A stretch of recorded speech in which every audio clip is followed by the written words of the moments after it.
In this video, we're going to look at one more concept that's going to be extremely important to us as we try to understand some of the concepts related to calculus.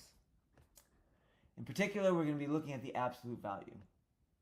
The first thing we're going to do is think about how we measure the distance between numbers and actually why that's important to us. We're going to define the absolute value function, and then we're going to use the definition of the absolute value function to prove a theorem about absolute value. So in calculus, the foundations of everything we do in there, from derivatives to integrals, everything that we do, it's built on limits.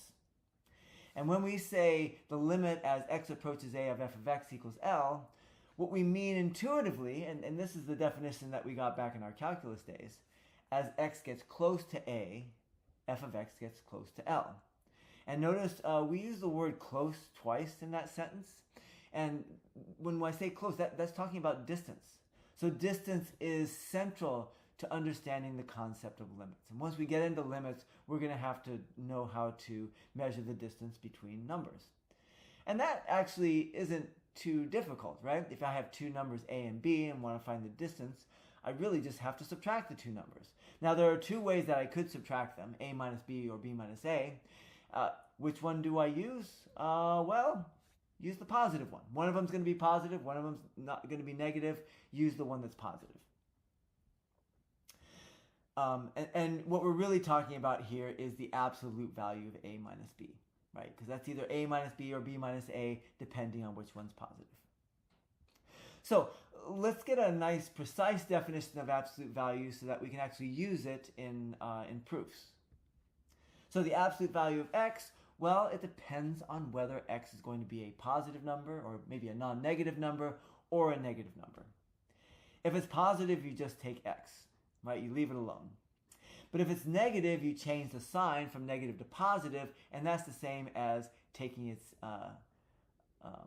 additive inverse, right? So, it looks a little funny having that negative in front of the x when the absolute value is a positive number. But just remember, in that case, x is a negative number, so taking the negative of a negative number actually does give you a positive number. So here's the problem that we're going to work on. Suppose that a is a negative number, b is a positive number, and the absolute value of a is greater than the absolute value of b.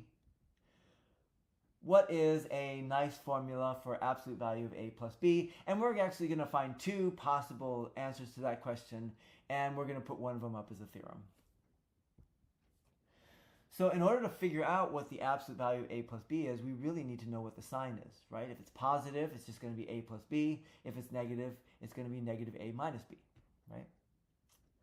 So let's see if we can get some clues about a and b. Now we know the absolute value of a is bigger than the absolute value of b. It'll be nice to know something about those two quantities. So if I know that a is less than 0, and so that means the absolute value of a has to be negative a. I also know that b is greater than 0. That means the absolute value of b is equal to b. Since the absolute value of a is greater than the absolute value of b, I can go ahead and replace absolute value of a with negative a, absolute value of b with b, and get negative a is greater than b. And then we can add a to both sides of that inequality and get 0 is greater than a plus b. That tells us that a plus b is a negative number. And since we know that a plus b is a negative number, that tells us what the absolute value is. It's going to be negative a minus b. And that's a perfectly good formula. I'm going to actually try to get that formula in terms of the absolute value of a and the absolute value of b. Because again, we know that the absolute value of a is equal to negative a, so we can replace that negative a with absolute value of a. And we know that the absolute value of b is equal to b, so we can replace b with absolute value of b. So then we get absolute value of a plus b equals absolute value of a minus absolute value of b. And so for our theorem, if we have two real numbers a and b with a less than 0 and b greater than 0, if the absolute value of a is greater than the absolute value of b, then the absolute value of a plus b is equal to absolute value of a minus absolute value of b. All right, so now you're going to work on some problems similar to this in the absolute value activities. Just click on the link below this video.